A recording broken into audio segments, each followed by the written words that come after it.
Bisita Iglesia. Ito ang tradisyon ng mga Romano Katoliko sa buong mundo, lalo na ang mga Kristiyanong Pilipino kung saan ay nagiging panata na ito tuwing mahal na araw o Semana Santa. Nagdarasal ang mga deboto sa 7 simbahan o minsan ay umaabot pa hanggang 14 na simbahan sa iba't ibang lugar. Marhaba Dubai! Magandang araw Pilipinas and good day world! Welcome sa kauna-unahang episode ng Pasyal Tayo with Tito Rans.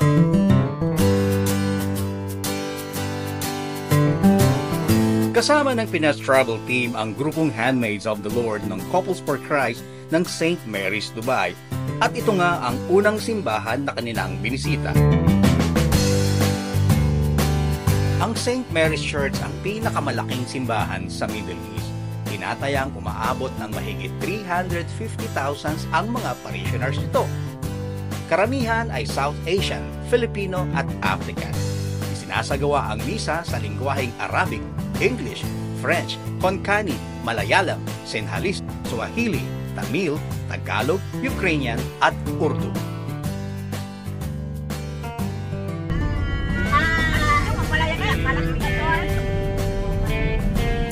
Ganap na alas 5:30 ng umaga nang matapos ang grupo sa kanilang pagdarasal. Natapos nila ang una at ikalawang Stations of the Cross. Kasabay din to, tuloy-tuloy na rin ang kanilang biyahe sa pangalawang simbahan na kanilang bibisitahin, ang St. Michael Church ng Sharjah.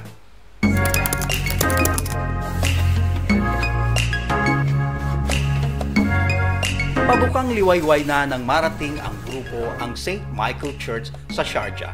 Itinayo ang simbahan noong 1971. Taon-taon panata na ni Romilin ang pagbisita iglesia. Ginagawa ko ang Bisita Iglesia because this is my way of sharing the sacrifice of Jesus Christ on His way to cross. So, ito po ay normally ginagawa natin during Holy Week, but dito po kasi sa Dubai or sa UAE, may mga pasok ang tao. So, we're doing it before the Holy Week dahil busy ang simbahan dito sa UAE during Holy Week. So, hindi mo rin magagawa. As you can see, dito sa likod, marami na pong tao.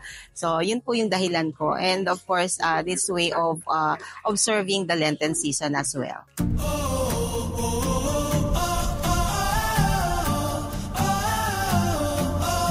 6:45 a.m. nang simulang baybayin ng Pinas Travel Team ang daan mula Sharjah patungong Ras Al Khaimah. Sinamantala rin ng grupo ng CFC, Handmaids of the Lord, ang pagdarasal ng Santo Rosario. Ipinagdasal nila ang kanilang ligtas at mapayapang paglalakbay.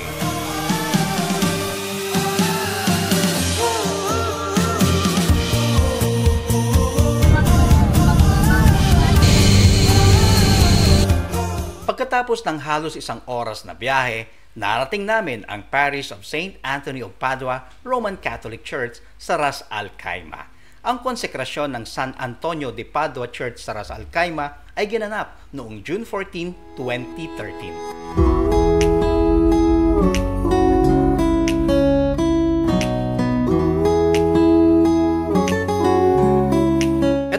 Unang beses ni Marvin na sumama sa Bisita Iglesia dito sa UAE. Para sa kanya, nakakatulong ito sa pagpapagaan ng kanyang pakiramdam. Actually, last year, nagbisita Iglesia kami together with my kids. But this time, napasama lang talaga ako dito sa UAE is because may inaasikaso ako regarding sa husband ko. But yung pagbibisita Iglesia it's really part of being a Catholic na we do this pagka Kwaresma na nagbibisita Iglesia. So as tradition and parang yun na gusto ko na rin gawin siyang yearly talaga na magbisita Iglesia.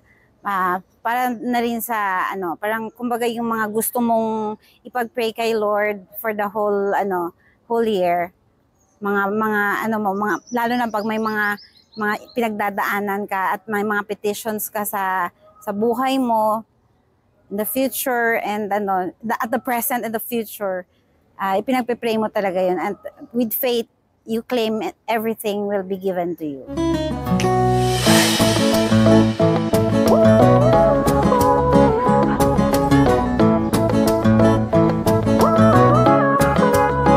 Nandito na tayo ngayon sa Third Church sa San Antonio de Padua dito sa may Ras Al Khaimah. Just to have a recap, sa unang simbahan, St. Mary's Church sa Dubai. Pangalawang simbahan, St. Michael sa may Sharjah po. At ngayon nga po, pangatlong simbahan na natin to para sa Visita Iglesia 2024. Ganap na alas 8 ng umaga nang magsimulang bumiyahe ulit ang grupo papuntang Fujairah.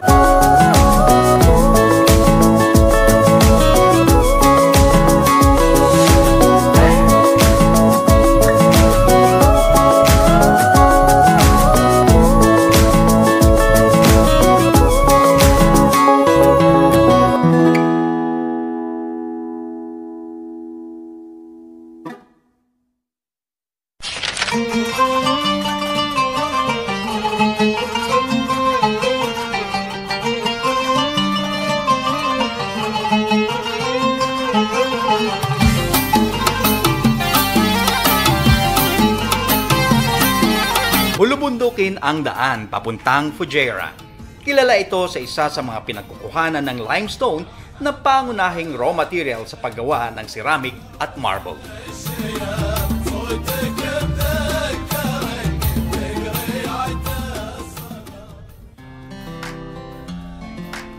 Alas 9:30 ng umaga nang marating namin ang Our Lady of Perpetual Help Church, Fujairah. Ang lupang kinatitirikan ng simbahan ay regalo ng ruler of Fujairah. Itinalaga ito noong October 25, 2002 ni Archbishop Giuseppe de Andrea, ang Apostolic Nuncio sa Kuwait, Yemen, Bahrain at Apostolic Delegate ng Arabian Peninsula. Sa ngayon, kabilang sa Fujairah Parish ang Fujairah, Kalba, Corfacan at Diba. Para kina Sean at Daylene, malaking tulong ang inorganisang Visita Iglesia ng Pinas Travel para makumpleto ang 7 simbahan. Back in Philippines, nagbe-Visita Iglesia na talaga ako with my friends. And dito sa Dubai, this is the second time na ginawa ko. Pero yon parang hindi namin na-complete yung 7 church kasi hindi namin alam. Yung ibang mga church like dito sa Fujairah, first time ko nakapunta.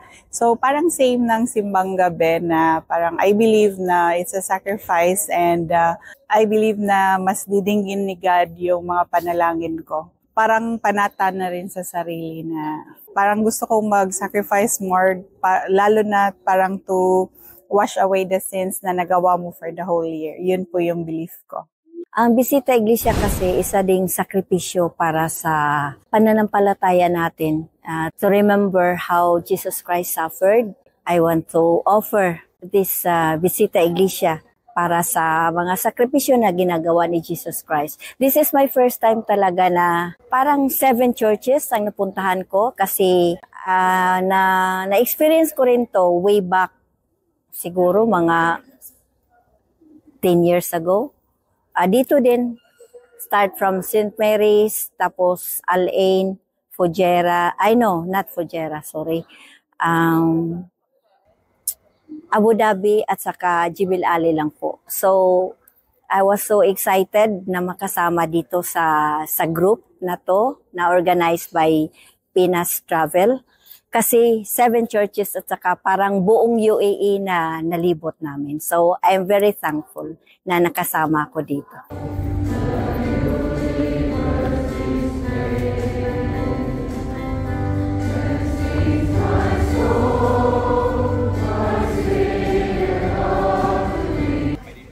Hello sa ating mga Kapinas travelers. Katatapos lang po ng pang-4 na simbahan sa ating Visita Iglesia 2024. Galing po tayo sa Our Lady of Perpetual Help dito po sa may Fujairah. Mula sa 1.5 oras na biyahe galing ng Ras Al Khaimah. Ngayon naman po ay tutulak tayo sa St. Mary's Church sa may Al Ain at aabutin tayo ng 2 oras ayon sa aming driver na poging-pogi. Say hello. And of course, kasama ko din po ang Handmaids of the Lord ng St. Mary's Church sa may Dubai po. So say hi po. Yan po ang Handmaids of the Lord ng St. Mary's Church sa may Dubai po. At ngayon nga po, on the way tayo sa St. Mary's Church Al Ain naman. And po, so ang ating tatahakin, 2 oras ang biyahe po natin. Time check, alas 10 ng umaga po. So, alas 12 ng umaga, tanghaling tapat, makakarating po tayo sa Al Ain.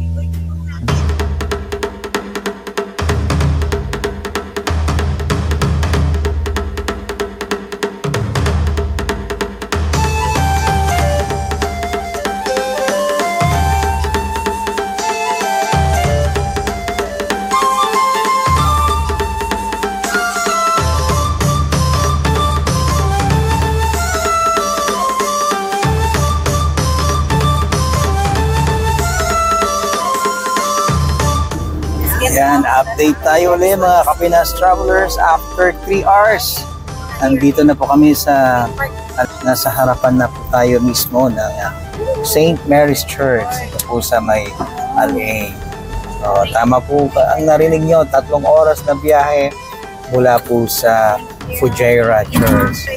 Nagsisibabaan na ang ating mga Kapinas Travelers, ang Handmaids of the Lord ng Couples for Christ St. Mary's Dubai po. And so, we'll give you update later on po. Ito po ang aming panglimang church na para sa ating Visita Iglesia 2024.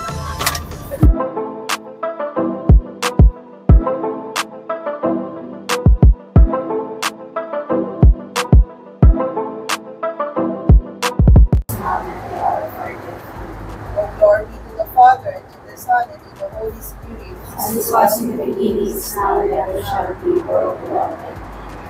Jesus Christ crucified. Amen.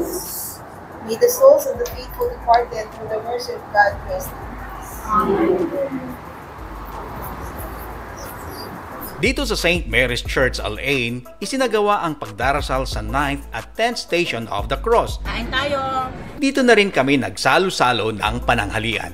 At natyempuhan din namin ang ilang mga grupo na nagmula pa sa ilang lugar para magbisita iglesia. Ito po ay connection po sa amin pong pagdedebosyon, kaya po namin ito ginagawa para po mas palalim pa po ang aming pananampalataya sa mahal na Panginoon.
Yan, update ulit tayo mga Kapinas Cargonatics. Hindi pala. Mga Kapinas Travelers. Pinas Cargonatics tuloy. Okay. We're now entering Abu Dhabi. After 2 hours na biyahe mula sa Al Ain, in a few minutes ay makakarating na po tayo sa St. Joseph Cathedral, Abu Dhabi. Ito po ang pang-anim na church para sa ating Visita Iglesia 2024. Siyempre, buhay na buhay ang mga taga handmaids so Lord ng Couples for Christ. Buhay na buhay. At siyempre, buhay na buhay din ang aming driver. Hey! Alright. Okay, we'll keep you updated ulit mamaya sa ating Visita Iglesia 2024. Habang binabaybay namin ang daan sa Abu Dhabi, natanaw namin ang Sheikh Zayed Grand Mosque, isa sa pinakamalaking mosque sa buong mundo na binuksan sa publiko noong December 2007.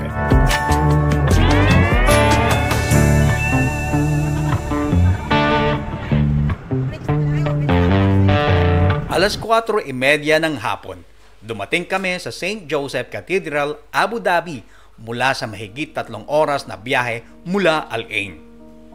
Katabi ng St. Joseph Cathedral ang St. Therese Church kung saan ay nakapagsimba pa ang aming grupo. Nandito po tayo mga Kapinas Travelers sa St. Joseph Cathedral dito po sa Abu Dhabi.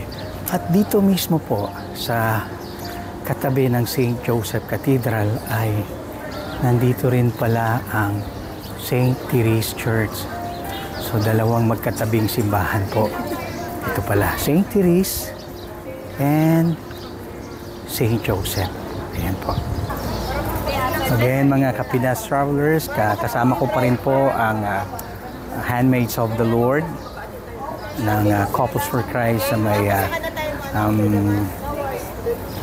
Dubai po, mga Couples for Christ sa St. Mary's, Dubai.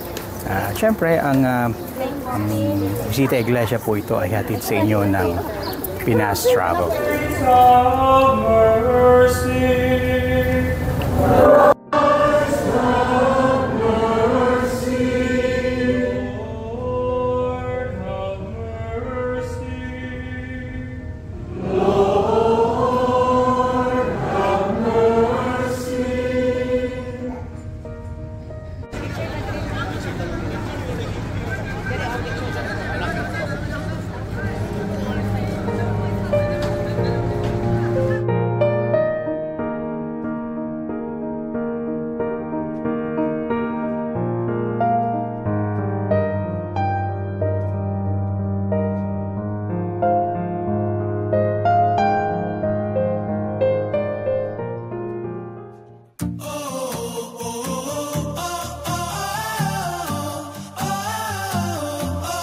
Patakip silim na nang simulan namin ang huling yugto ng aming Bisita Iglesia.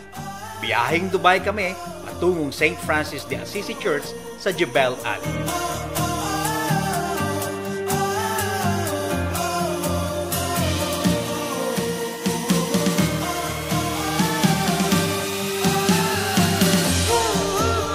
Alas 7:30 na ng gabi nang marating namin ang simbahan ng St. Francis of Assisi.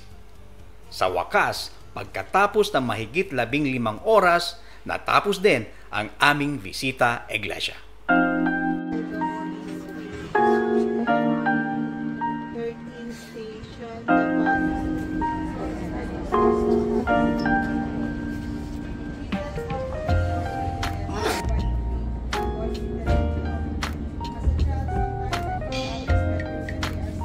Faith, hope, and charity, with true repentance for my sins, and a firm resolve to make amends, as I reflect upon your five wounds, and Lord.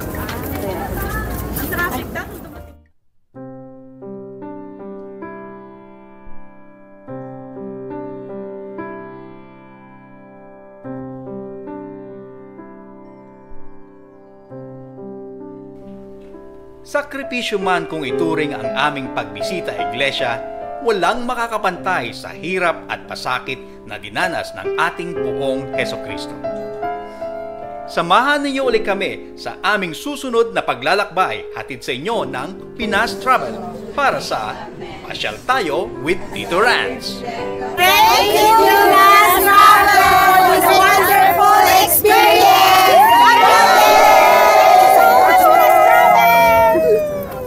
Maraming pong salamat and good day everyone. God bless po. Shukran.